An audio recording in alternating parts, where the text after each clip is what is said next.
আমাদের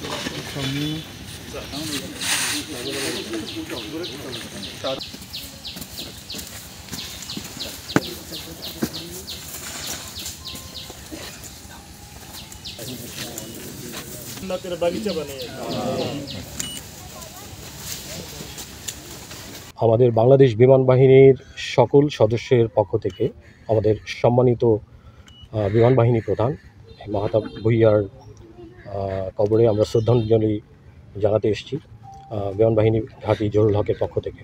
সো আমরা দোয়া করছি, সারা দেশবাসী দোয়া করছে যে আমরা যেন এই শোক থেকে কাটিয়ে উঠতে পারি। আমরা মাহতাব ভূঁইয়ার শোক সন্তপ্ত পরিবারের প্রতি সমবেদনা জানাচ্ছি এবং যারা আহত হয়ে এখনও হাসপাতালে আছেন তারা যেন দ্রুত আরোগ্য লাভ করেন, সেজন্য আমরা দোয়া প্রার্থনা করছি।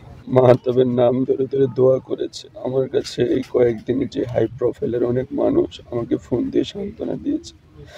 সত্যি আমি সহ আমার পরিবার সবার কাছে কৃতজ্ঞ যে তারা আমার ছেলের জন্য দোয়া করেছে এবং আমি একটাই চাই আমার ছেলে যেন শাহাদাতের মর্যাদা পান, আমি যেন শহীদের বাবা হিসেবে আল্লাহর দরবারে চলে যেতে পারি, সেই প্রার্থনাই করি।